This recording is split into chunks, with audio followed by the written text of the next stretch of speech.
Hi, my name is Ali. I love to talk about knitting. It's one of my favorite hobbies. And so let's dive right in. Typically for these podcasts, I talk about like what I'm wearing, finished objects, works in progress, acquisitions, but clearly I am not wearing a knitted garment. So I decided that instead I'm going to be talking about things that my son has been wearing. For those that don't know, I do have a 9-month-old baby, and before he was born, I knitted a sweater, and also while he was about 3 months old, I knitted a vest. Let me grab them. I don't know why I'm just talking about them without showing you. This is the Monday Sweater Junior by Petite Knit in Double Sunday by Sandnes Garn. I believe the color is called That Orange Feeling. It's this lovely red orange colorway that sometimes it looks red, sometimes it looks orange, and it's quite lovely to wear for Christmas. And so when I knitted this, I had the intention that my baby would be wearing it for Christmas, which he did. He looks so cute in it. In fact, he kind of looks like he should be like in a ski chalet, skiing around, even though he can barely walk. He just looks so sophisticated in it. And so it was a thrill to have him wear this for Christmas. Soon after that, I think he wore this for New Year's. I had knitted the Stockholm Slipover Junior, also by Petite Knit. This is knit in Cascade 220 Mocha Heather. Very easy to knit. I casted this on like during my very first Mother's Day. I remember he was like just a few weeks old. I think he was maybe, like about a month old. He was just napping beside me, and it was so fast to knit this. It's just like the yoke and the body, then the ribbing. It flew by so fast. And so this was a thrill to knit as well. It's so adorable watching him wear this, especially when we go to church. He just looks like so sophisticated and like mature, even though he has no idea what's going on and he's just babbling. Well, quite frankly, he's really just there to say hi to people. So it's nice that at least he looks really fancy in it. So that's what he's been wearing. He's been wearing this like at least alternate. I've been putting him in it like every other week. I would alternate between the two. It is wintertime where we live, and so the sweater is quite nice as an extra layer of insulation for him. I do believe it keeps him quite warm, especially under all the blankets that he has. So this one has definitely gotten more wear than this one. Another thing I wanted to mention was that these are not superwash. This is not superwash wool. I opted to knit these in yarn that was in my stash because they're quite great for stash busting. I just didn't care about superwash wool. First of all, I don't really have it in my collection. And number two, I found that with babies, at least in my current experience, he's not really, he is eating solids, but I'm not putting him in this while eating solids. So there isn't really a reason for me to use superwash wool that can go in the washing machine really easily, especially because he started wearing this quite young. Surprisingly, it fit him right away, even though he was just like 7-8 months old, even though these are supposed to be meant for like up to a 1-year-old. I'm happy that I put him in them right away because they have like this really nice oversized look on him. And I would have been really heartbroken if I waited for a full year and it didn't fit him anymore. I had been waiting for so long for him to wear them. So back to my point, I didn't bother with the superwash wool. I don't plan on putting this in the washing machine. And so there wasn't any reason for that. Every time he eats or if he's about to do something that will get really messy, we take this off of him anyways. So to me, it's okay to use normal wool. Now let's move on to my finished objects. Since I'm already talking about all the things that my son has been wearing, my first finished object are the Sailor Slippers Junior by Annie Sews. These were knit in Drop Snow. I followed everything that pattern said. I purchased this yarn from Good Grief Yarn and Provisions from Toronto, so super happy to support them. I opted for a brown, a white, and a red for the top, and the soles are in gray. I knitted these in the UK size for 4 to 5, I believe. These were super easy to knit. It took me a week and I still have quite a bit left over. I am debating what to do with the rest of Drop Snow. I'm super happy that Annie Sews also has a YouTube video where like you will see all the steps to it. And so she did a great job of walking me through how to do the seaming. It's funny because in the video and in the pattern, it says to twist your yarn so it doesn't break. That was the hardest part for this pattern for me. When I was seaming the sole with the rest of the foot, the yarn just kept breaking. But the rest, like the pattern was so easy. Honestly, it's probably like a 4.5 out of 5 for ease, like with 5 being like super easy. It's really easy to do, especially how big the yarn is. And because I knitted super small ones for my 9-month-old, I highly recommend doing them for like, these are fantastic for baby knits. I highly recommend knitting some for any of your friends if you want to make adult ones. But if your friend is having a child or has a child, these are so adorable to put on. They are so cute. They're so silly.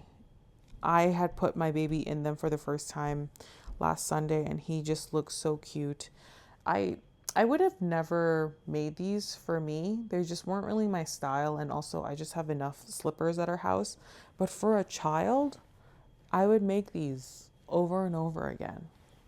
I forgot to mention, I do plan on adding like the Rico sock stopper, the thing that you put in the bottom so that they're really grippy, because they have zero grip. My son loves to walk on hardwood, and typically he's on really smooth surfaces, so this has zero grip on him. He's just slipping and sliding. For extra protection, I do plan on adding those eventually. I just haven't found the solution, and also I haven't found the time, but I do recommend those as well. My second finished object, and the last one for this episode, are these 5x1 ribbed socks. These are self-drafted, knitted in Issachar sock yarn in Heather Gray. I talked already about the story with these regarding the 50-gram ball of sock yarn does not equate to 2. So I had to like order another ball again from Fia Yarns. Nothing much else to say here. 5x1, self-drafted. Literally just cast it on and began the pattern all the way through, and I did a shadow wrap heel. This Issachar sock yarn has some alpaca in it, and I do enjoy the fuzzies that it gives off. It's not as plump as my favorite sock yarn from Ancient Yarns, but I do appreciate the feeling. They feel really rustic, they feel really cozy, they feel really handmade, and I feel like they could be like passed on. They just really represent to me like what knitting can feel like when you have hand knitted socks. So I love that cozy feeling and the fuzzy feeling that they give off. Okay, let's talk about my works in progress. Let's continue the sock train. I just casted this on yesterday. This is this is my unicorn sock. I'm calling it unicorn sock because the skein or the yarn that I use is from Drops Fable. I think it's called Unicorn Party. I really enjoyed this pattern. The self-striping pattern. I'm usually not drawn to self-striping yarn. Typically, the color combos that I see are just not attractive to me. But when I saw that Drops had this self-striping yarn situation where not only do you get like blocks of color, but you also have like these little intricate pattern sections, I just had to try it out. So this is Drops Fable. The cuff, the heel, and the toe will be knit in this Cascade Heritage yarn. Once again, I do miss knitting with my Ancient Yarns. It's not as plump and it kind of feels a bit rough, but I love the color. So here I have opted for the heel flap and gusset. When I saw the stripes happening as I worked through stockinette, I just knew that I would be wearing these socks a lot. So I needed a hard working heel. I thought about doing the shadow wrap heel, but like I said, I wanted something that for sure fit my foot nicely. And I've always just found the most comfort in a heel flap and gusset. So that's happening. I've only started one, just working through this while my baby's playing on the floor. I just find that knitting socks is really easy to do that, especially if it's just a stockinette sock. So I'll be continuing working on that, just not rushing, just enjoying it. My next work in progress is a test knit. Oh, there goes the skein. This is the Line Work Sweater by Lisa Meisner. She released the test knit call end of November, and I signed up right away thinking like, maybe I won't get it. I got it.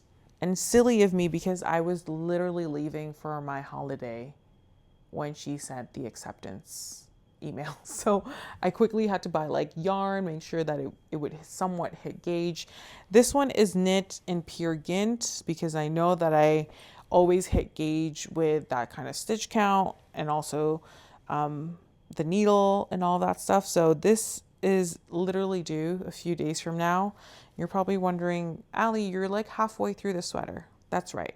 Luckily, Lisa said that because I am knitting the largest size and because it was a crazy December with a sick child, with a holiday, etc., she said that I could just finish the yoke, the collar, and a sleeve. So I finished 2 out of 3. I am now working on the sleeve. I hope to finish it in time. I was really interested in this pattern because it's very like Bauhausy pattern-esque. Like I think it's the artist, the textile artist, Annie Albers. She has some textile art that kind of reminds me of the pattern here. My plan is actually to use like a lime green color for the bars, like this lime green, and then I'm gonna use the matcha colorway for the horizontal lines against this tweed. Super excited to see how that turns out. I'm learning quite a lot of different techniques for this. So been pushing through. I'm not gonna lie, it was kind of rough in the beginning because I wasn't doing my increases properly. And also I was really trying to push myself to finish this test knit in time or as much as I can. And so there were moments where I was like falling asleep as I was doing these increases and I was losing track. And then I was just like losing steam, thinking it was never going to end, like the amount of increases I had to do for this yoke. But then finally I reached the end and I was so excited to work on the collar, which was something new. She has like all these really cool details like welts. For the color work, we're doing like a ladder back jacquard situation. So I'm excited to learn more on how to do that and expand my skills. My next work in progress, and the last one for this episode, is my Olga sweater by Petite Knit. Not much update here. I finished the collar. I lengthened the body. And I'm not gonna lie, I am kind of playing yarn chicken. I looked at what I had left over in my stash and I don't know if I can make it through the body. So I went ahead and jumped to the sleeve. I know for sure I have enough for sleeves. The question is, will I have enough for the body? We will find out. My goal is that I would finish the sweater for the next podcast and that I would be wearing it as part of the what I'm wearing section of the next podcast episode. We'll see. We'll see how that goes. But I did start the sleeve. I've been enjoying working with these 16-inch circulars.